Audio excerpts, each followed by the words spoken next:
eu sou o fotógrafo de casamento Ron Lima e gostaria de agradecer e parabenizar o pessoal da iPhoto pela iniciativa muito legal, que vale a pena cada segundo usado nesses vídeos para o pessoal incrementar, atualizar, enriquecer a fotografia de casamento, fotografia em geral, não só de casamento, no Brasil.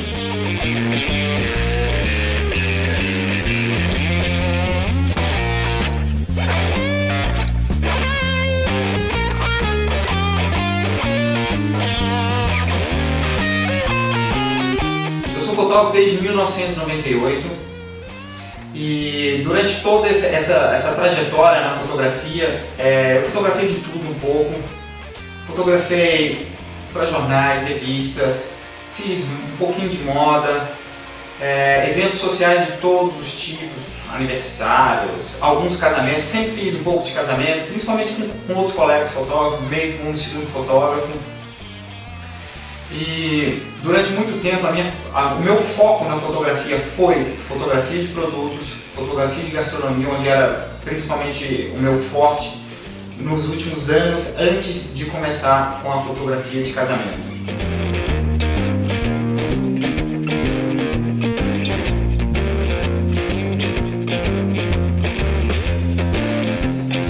Isso eu acredito que enriqueceu muito o meu estilo de fotografar.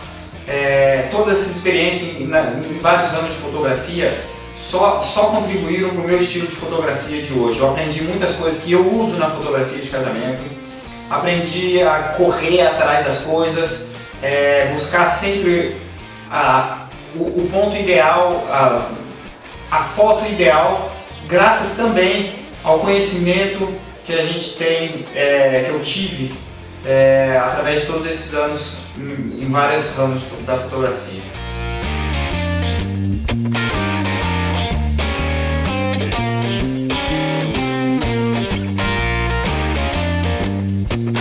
A fotografia de casamento, como eu falei, nem sempre foi o meu foco. Ela começou há cerca de 5 anos atrás, quando eu e minha esposa fomos morar na Europa. Nós moramos na Itália, já chegamos na Europa morando na Itália. E como antes eu já tinha feito bastante casamento, mas principalmente na época de filme eu não gostava da fotografia de casamento. Pouco antes da gente se mudar para a Europa, eu comecei a fotografar já casamentos com outros colegas e comecei a tomar gosto pela coisa. Chegando na Europa, a fotografia de casamento aflorou mesmo e foi aí que a gente começou, eu e minha esposa, a buscar, a focar a fotografia de casamento como a nossa escolha número 1 no ramo da fotografia.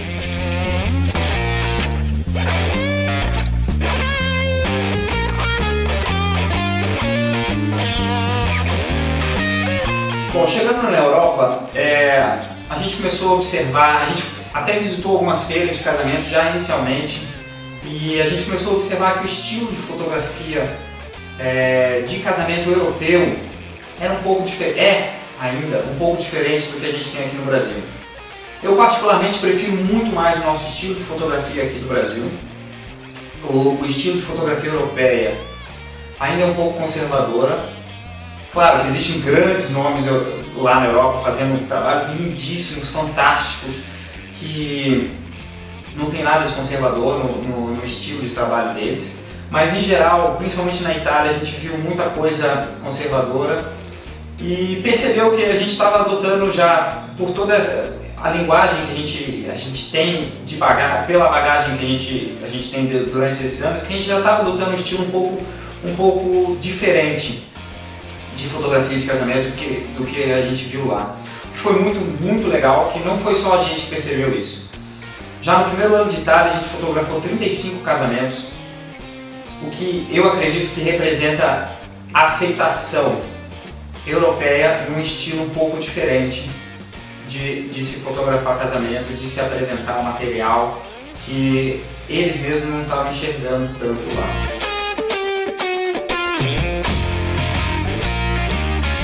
Quero deixar bem claro que eu estou falando a gente em todo esse momento porque eu estou sempre junto com a minha esposa. Ela é meu braço direito, nós fotografamos juntos todos os casamentos e não dá para deixar de citar isso, de dizer que sem ela a minha fotografia, a nossa fotografia não é a mesma. Já tive a oportunidade de, nesse meio tempo, fazer alguns casamentos sem ela e não foi a mesma coisa. Gosto muito do estilo e do olhar dela, é um olhar feminino, é um estilo próprio que ela tem. Ela mesma gosta de dizer sempre que ela é a fotógrafa que fotografa com as noivas, porque ela pensa sempre na fotografia como se ela fosse a noiva, que eu, como fotógrafo, nunca conseguiria enxergar, porque ela diz que gosta de fazer a foto como ela gostaria de ter a foto do casamento dela. Então, se eu estou falando a gente, me refiro a ela também.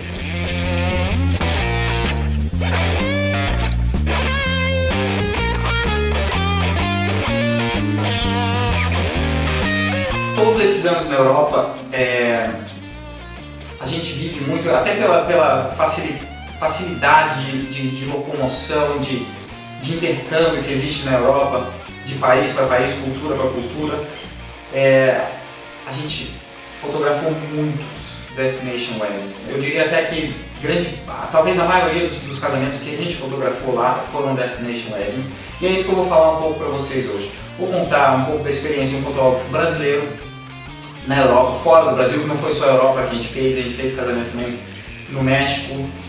É isso que eu vou falar um pouco sobre o Destination Wedding. É muito importante, primeiro, a gente entender o que é o Destination Wedding. O Destination Wedding é aquele casamento onde os noivos vão para outro lugar para se casar. Só que nessa maneira toda existem duas formas fortes que a gente tem que pensar. Uma é que os noivos vão até você. Você é um fotógrafo local, imagine que você mora num lugar super bacana, ou nem tanto, não importa, mas que você é o fotógrafo local e os noivos vão até você para fazer o casamento. Então eles escolhem um fotógrafo local, que é você, e eles estão fazendo o Destination Wedding deles. Uma outra situação é onde tanto noivos quanto fotógrafo viajam juntos para um outro lugar. Que aí, nessa situação, o noivo pode ser da mesma cidade que você e escolhe um fotógrafo para ir junto com eles no Destination Wedding. Existe um terceiro caso também, que aí não é bem o Destination Wedding, mas é muito importante a gente pensar principalmente em termos de logística, muitas vezes diferenças culturais, que os noivos são locais e o fotógrafo vai viajar. Então não é um Destination Wedding, mas é uma situação onde o fotógrafo está se deslocando e tem que pensar em termos de logísticas e em choques culturais também, como um Destination Wedding.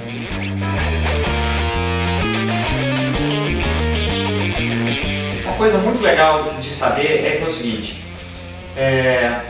no Brasil quase todo casamento a gente faz uma sessão pre-wedding com os noivos, que é uma oportunidade excelente de conhecê-los, de saber os limites do fotógrafo com eles, de ficar mais íntimo dos noivos, mas isso nem sempre acontece na Europa. Às vezes você vai viajar, como você vem de fora, eles já fizeram o pre-wedding com outro fotógrafo, ou mesmo não vão fazer o pre-wedding, porque não é tão costume na Europa fazer essa sessão de fotos pre-wedding. Na Itália mesmo é praticamente zero. Eu acho que em um casamento apenas eu fiz sessão pre-wedding lá. E muitas vezes você vai conhecer os noivos somente na data do casamento por não ter essa sessão pre-wedding. Então como você pode quebrar um pouco mais o gelo para não chegar lá no dia do casamento e dizer eu sou o fotógrafo de casamento, do casamento de vocês e estou aqui para fotografar o casamento. Quebrar o gelo eu acho que pode ser feito principalmente de conversas, seja trocando e-mails, seja conversas via Skype, ou às vezes um telefonema, Facebook, você comenta um pouquinho sobre alguma coisa que ele postou no Facebook, adicione os noivos no Facebook, adicione o contato no WhatsApp e dessa maneira você vai quebrando o gelo durante todo o processo, desde a contratação até a data do casamento.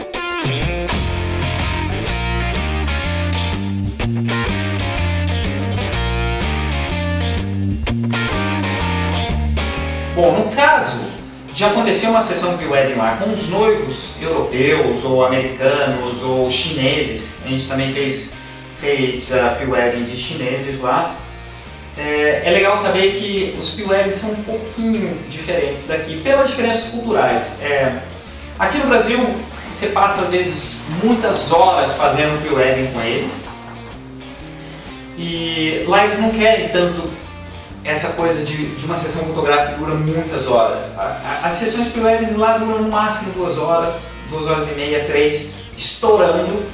Não tem tanta troca de roupa como aqui no Brasil. Aqui os noivos gostam de trocar roupa, de ir em vários lugares. Lá eles gostam muito de ir a um parque e fazer tudo nesse parque, mas é claro, são lugares lindíssimos, você consegue muita coisa nesse espaço curto de tempo, mas eles não têm toda a produção igual tem aqui no Brasil. Então prepare-se para... Você pode sugerir também, caso eles queiram adotar esse estilo mais do que se tem no Brasil, mas também prepare-se para as condições que você vai enfrentar lá.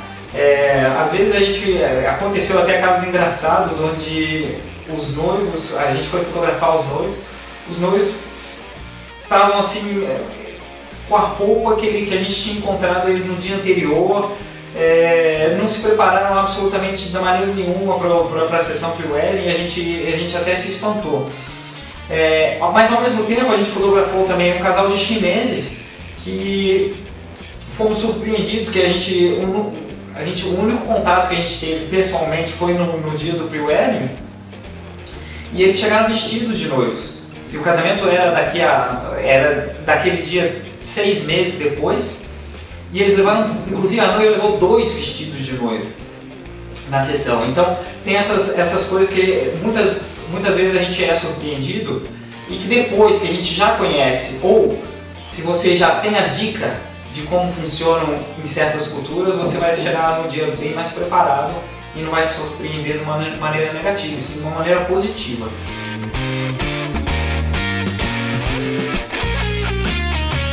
No dia do casamento, ele funciona bem parecido com aqui no Brasil. Os noivos se preparam e eles querem o registro disso, a noiva quer o registro dela se preparando, o noivo quer o registro dele se preparando, mas muitas vezes a maioria das vezes, eles se arrumam em casa, ou se o casamento vai ser num hotel fora da cidade, eles vão se arrumar nesse hotel, mas não se surpreenda com as situações de você ter um quarto de hotel de 6 metros quadrados para fotografar a noiva e as madrinhas. Não se surpreendam se vocês se depararem com a situação onde eles vão estar se arrumando em casa, maquiagem, cabelo feitas pela irmã, pela mãe. Isso pode render fotos lindíssimas, momentos íntimos deles, mas não é aquela superprodução que a gente vê aqui no Brasil. Pouquíssimos casais vão para um salão se arrumar. Na verdade, a gente lá nunca fotografou um casamento, a gente fotografou mais de 60 casamentos na Europa durante todos esses anos. Nenhum sequer os noivos foram para um salão. Quando eles contratam algum profissional para fazer a maquiagem ou o cabelo, no caso das noivas, esses profissionais vão à casa dele, à casa delas, ou vão ao hotel onde eles estão se arrumando, mas é sempre uma coisa bem simples, o que pode ser muito legal. Não fique esperando mega produções, mas nem porque não existe mega produções, as fotos não vão ter um resultado legal.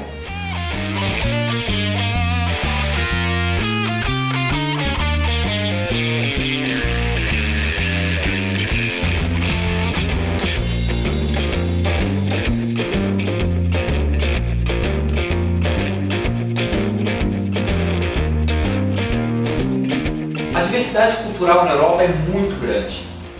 Então, a gente já deparou com casamentos de religiões diferentes, que a gente nunca tinha fotografado, culturas diferentes, costumes diferentes, e é sempre bom conhecer, saber com antecedência como vai ser o casamento.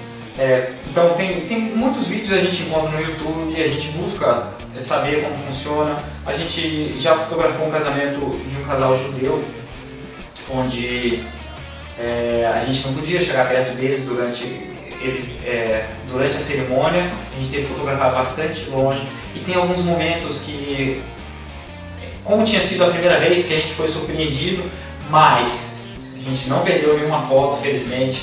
Eles quebram as taças com os pés, eles dão a volta pelo salão, eles fazem muita coisa, e por ter pesquisado um pouquinho antes, a gente já sabia, só não sabia exatamente qual momento que eles iam fazer isso. E é legal se deparar com essas coisas diferentes, mas tem que estar preparado. Tem que estar preparado para surpresas, tem que estar preparado para coisas diferentes, restrições principalmente.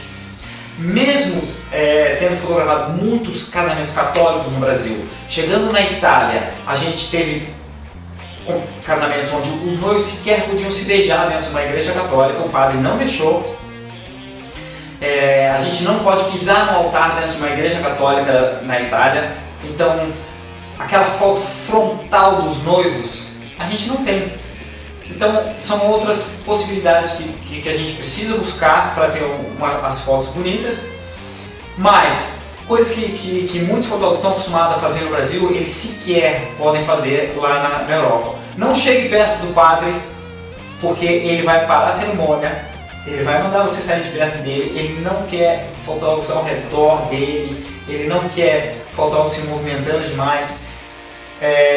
Apesar de a gente não usar flash, a gente nunca usa flash nas cerimônias, a gente ouviu diversas vezes os padres, os vigários falando: não quero flash durante a cerimônia. Então, se você é um fotógrafo que está usando flash todo momento, você pode ser surpreendido de uma maneira negativa numa situação como essa. Então pergunte, sempre pergunte para os noivos, pergunte para quem está realizando a cerimônia o que você pode, o que você não pode.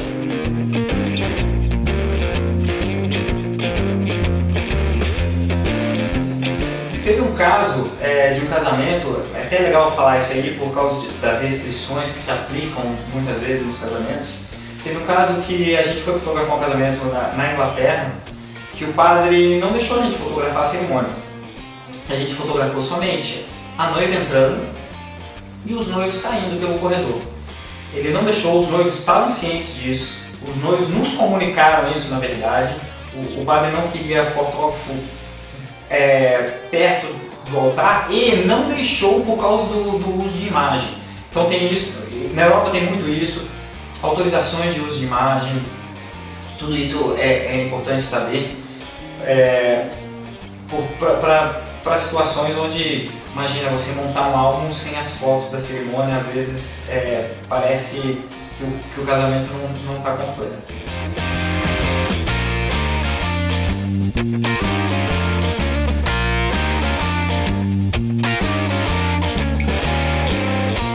O andamento do dia do casamento funciona bem parecido como no Brasil. Logo depois da cerimônia, a gente procura fazer uma sessão com os noivos. E nessa sessão, essa sessão se dá, às vezes, dando uma volta em algum lugar próximo à cerimônia ou à recepção, ou às vezes no local mesmo da recepção, que muitas vezes são locais lindíssimos, ao ar livre, com espaço que não falta para fazer essas fotos. Durante as sessões a gente procura deixar os noivos bem à vontade, mesmo que são noivos que a gente não teve muito contato antes, mas nem todas as culturas se beijam. Isso é muito legal saber, porque os chineses, os sul-coreanos não se beijam como a gente se beija aqui. Nem mesmo os ingleses gostam muito de se beijar em público, então às vezes você pede um beijo, a gente vê que eles ficam um pouco desconfortáveis. Não insistam caso esse tipo, a gente não gosta de insistir, pelo menos, caso esse tipo de situação aconteça, porque às vezes a gente leva um tempo para construir toda a intimidade que a gente tem com os noivos, de poder estar mais próximo dele, e se a gente começa a forçar uma coisa que eles não estão acostumados a fazer, porque a gente está acostumado a fazer, tudo isso vai por água abaixo, eles já não ficam mais à vontade, eles já querem encerrar a sessão, já aconteceu algumas coisinhas que a gente percebeu que eles não ficaram à vontade e a gente já logo procura contornar isso para poder continuar com uma sessão de fotos bem legal.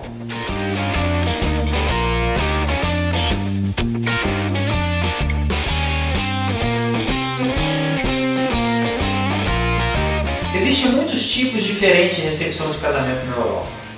Só citando como exemplo, na Itália, o ponto forte da festa é a comida.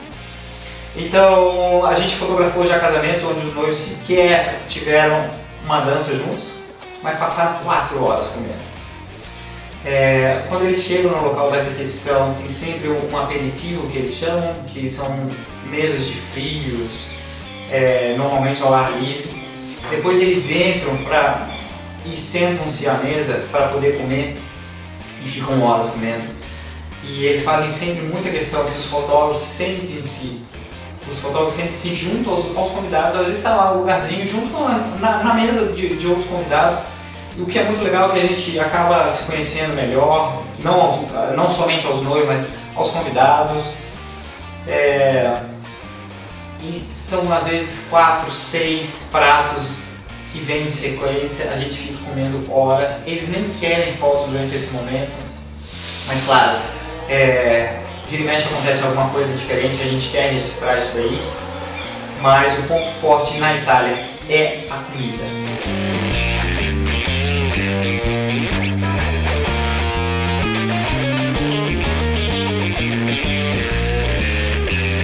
Em casamentos africanos e casamentos judeus, durante a festa eles dançam muito. Os casamentos africanos eles fazem muita coreografia onde todos os convidados dançam juntos. Então são momentos importantes de registrar. Casamentos judeus eles dançam com os noivos erguidos nas cadeiras, circulam o salão inteiro. Então tem que ficar sempre muito ligado para esse tipo de acontecimento para não perder a foto, o momento ideal. Que são coisas que não acontecem tanto no Brasil.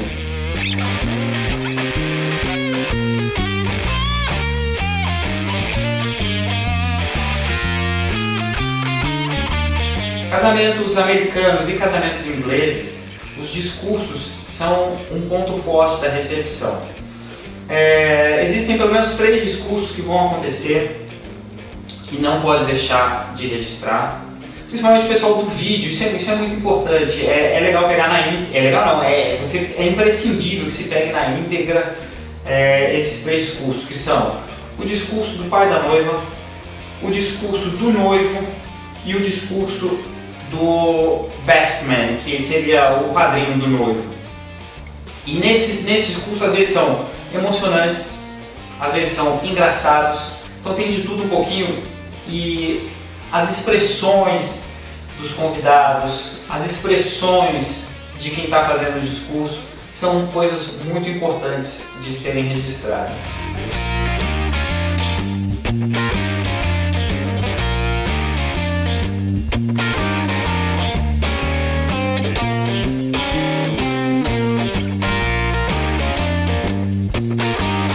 O transporte no dia do casamento nem sempre funciona da maneira como a gente quer. Casamentos na Itália, é muito importante frisar isso daí, os casamentos na Itália às vezes você vai rodar muito durante um dia. Alguns casamentos a gente morava a 70 km de distância da casa da noiva, que era onde ela estava se preparando, que ficava distante 50 km da casa do noivo, que era onde ele ia se preparar, mais 40 km da igreja, que era onde ia acontecer a cerimônia, e mais 100 km de distância de onde ia ser a recepção. Então, às vezes, num dia a gente rodava mais de 300 km para fazer o casamento, indo de um lugar para lugar. Se você vai alugar um carro, pense bem nisso daí.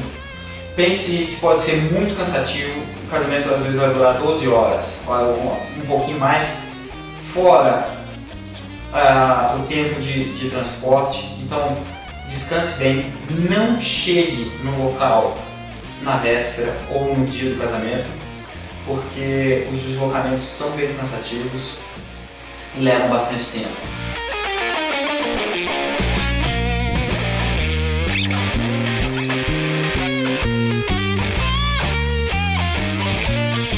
Ao contrário, na Inglaterra, você não pode de jeito nenhum, principalmente, eu estou falando de Londres agora, principalmente Londres não pode estar de carro no dia do casamento. Não tem onde estacionar.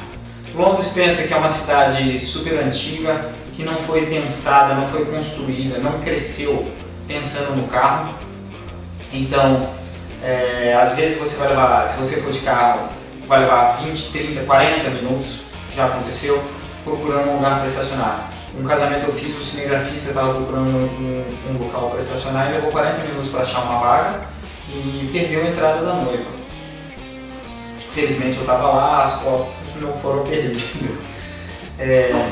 E os noivos sabem disso, que não tem lugar para estacionar. Às vezes você pede uma carona, às vezes os noivos alugam um ônibus daquele de 2 andares para levar os próprios convidados da cerimônia para a festa, porque nem mesmo eles vão de carro.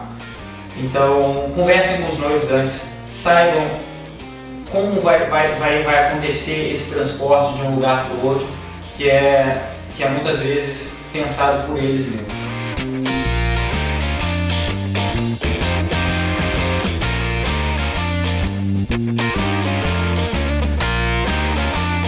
Bom, então finalizando aqui, eu gostaria de deixar dicas, e principalmente pela experiência que a gente tem.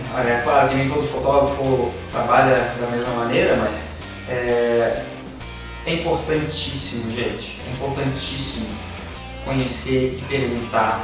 Faça um questionário, procure entender como funciona o local, procure entender como vai acontecer a cerimônia, procure entender os deslocamentos, monte sua logística bem pensada.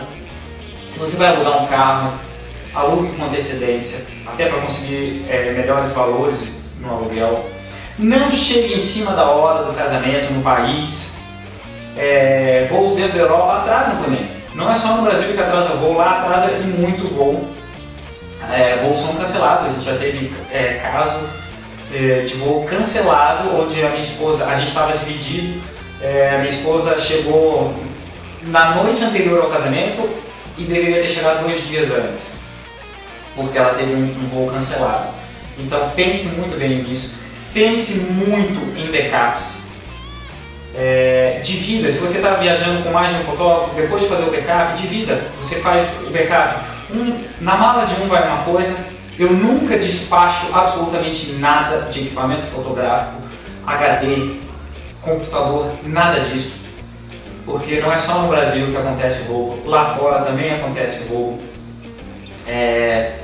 Mala pode ser extraviada, não só roubo, mas extravio acontece também. E se você tem junto contigo o material e junto com outro fotógrafo o mesmo material, os riscos são reduzidos ao extremo. Monte muito bem essa logística de backup. Pense na tomada, se você precisa carregar bateria, se você precisa carregar laptop. As tomadas, né, dentro da Europa não são iguais. A tomada da Inglaterra é diferente da tomada da Itália, que é diferente a Itália ainda é igual ao Brasil. A Suíça tem a Itália 3 pinos exatamente igual ao Brasil. Muitos brasileiros não sabem disso, muitos brasileiros criticam a tomada brasileira, mas a Suíça é idêntica à tomada de 3 pinos do Brasil. Então pense nisso daí. Voltagem sempre 220 na Europa, 110 nos Estados Unidos. Às vezes você tem um equipamento que não é bivolt, é legal você pensar nisso. E, bom, pense tudo com antecedência, pense e repense, pergunte, pergunte aos noivos, pergunte a convidados, pergunte a outros fotógrafos. Podem me mandar, se vocês quiserem, podem me mandar perguntas. Eu estou aberto aí a esclarecer dúvidas do pessoal todo. Hoje a gente tem, esses dias eu até estava contando, eram mais de 16 países diferentes, as nacionalidades dos noivos que a gente já fotografou. A gente já fez casamento na Itália, a gente já fez casamento na Espanha, a gente já fez casamento na Suíça, na Inglaterra, a gente já fez casamento no México. No Brasil a gente está sempre fotografando casamento também. Então, é uma besteira você ter vergonha de perguntar. Pergunte para os colegas fotógrafos, pergunte para os noivos, pergunte a quem quer que seja. Às vezes a língua pode ser uma barreira, mas felizmente hoje o Google Tradutor ajuda bastante e não adianta ter vergonha, tem que estar sempre aberto às possibilidades e às dificuldades que possam vir.